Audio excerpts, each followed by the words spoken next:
On January 15, 1919, a wave of molasses crashed through Boston at 35 miles per hour. It sounds ridiculous. It was absolutely devastating. 2-3 million gallons of sticky brown liquid destroyed everything in its path. Buildings collapsed, people drowned in it, and the whole thing was completely preventable. But here's what makes this story even more disturbing. The company saw it coming and did absolutely nothing. Let's go back to 1915. The United States Industrial Alcohol Company builds a massive tank right in the middle of Boston's North End. This neighborhood, packed with Italian and Irish immigrants, working families, kids playing in the streets. The tank itself was 55 feet tall. It had a 90-foot diameter. Basically, it was a massive steel cylinder sitting right above their homes. Inside, 2-3 million gallons of crude molasses. That's roughly 13,000 tons of weight, all sitting on riveted steel. Here's the thing, there were no safety inspections, no engineering oversight, no regulations at all.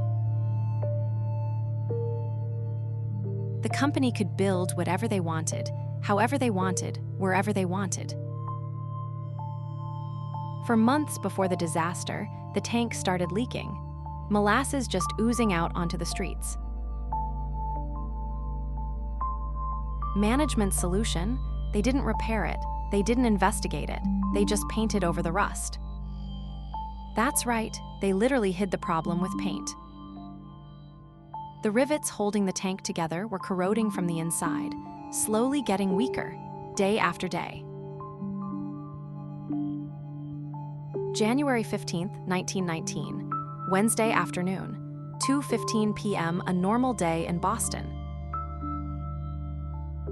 The temperature had risen slightly, just a few degrees. That's all it took.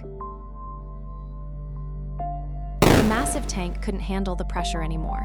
The rivets finally gave way. With no warning whatsoever, the entire tank split open. A 25-foot-high wall of molasses came rushing down Commercial Street. This wasn't slow. This wasn't gentle. It was moving at 35 miles per hour like a truck barreling through the street.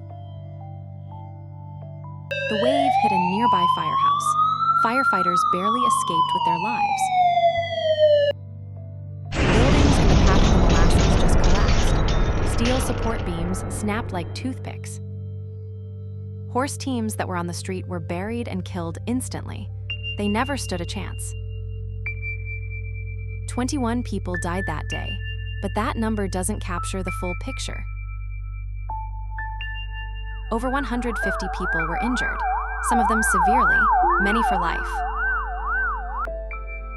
The victims weren't executives or engineers. They were working-class immigrants, people just trying to get through their day. Children were playing in the street, kids who had no idea what was about to happen. The stickiness of molasses, it didn't just vanish. It hardened around the bodies like amber in a museum. Some victims weren't found for weeks. They were encased in the hardened molasses. The smell of molasses spread across the entire city, not just the neighborhood. The whole city could smell it. For months afterward, that smell lingered, a constant reminder of what happened. In the summer, seagulls would gather over the area where the molasses had been, still trying to find sticky remnants. The cleanup was an absolute nightmare. Thousands of tons of molasses-soaked earth had to be removed. They used salt water to try to dilute and wash away the stickiness. It took forever. The cleanup cost approximately $300,000 back in 1919. That's roughly $5 million in today's money.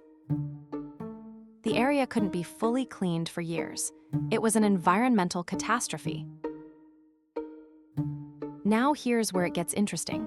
The company got sued, and a trial actually happened. During the trial, engineers discovered the truth about those rivets. They hadn't just rusted naturally. The company had repeatedly ignored warning signs. They knew the tank was failing. They had received reports of leaks. They had seen the rust, and they did nothing. In fact, management had actively hidden the problem. That paint job, it was deliberate concealment. USIACO was found negligent. They were ordered to pay damages. But here's the thing, this disaster changed America, permanently. Before 1919, there were basically no building codes, no structural safety regulations, no inspection requirements. Companies could build whatever they wanted. Engineers didn't need training or licenses. There was no oversight at all. The Great Molasses Flood changed that. It forced America to confront a hard truth. Industrial progress meant nothing if the industry could kill people with impunity. This disaster led directly to the development of modern engineering standards. Structural safety became a regulated industry requirement. You had to prove your design was safe. Building codes were revolutionized. Inspectors had to check buildings before they opened. Engineers had to be trained, they had to be certified, they had to follow rules. Structural materials had to be tested. You couldn't just assume they'd hold. Tank design became heavily regulated. Multiple safety factors had to be built in. Maintenance became mandatory. You couldn't just paint over rust and hope for the best. Inspectors had to check for corrosion, leaks, and structural integrity, regularly, officially. This wasn't just about tanks. It changed how America built everything: bridges, buildings, dams. The disaster also revealed something darker. Industrial hazards disproportionately affected immigrant neighborhoods. These communities had no power to object, no ability to demand safer conditions, so factories were built right next to their homes. The Great Molasses Flood made that inequality visible, and it became harder to ignore. Interestingly, the aftermath also showed the resilience of that community. They rebuilt. The North End didn't abandon the area. Families stayed, they cleaned up, they moved forward. But the trauma lasted. The memory of that day never left. To this day, January 15th is remembered in Boston, a reminder of what happens when safety is ignored. The Great Molasses Flood didn't just kill 21 people. It killed an era of industrial lawlessness.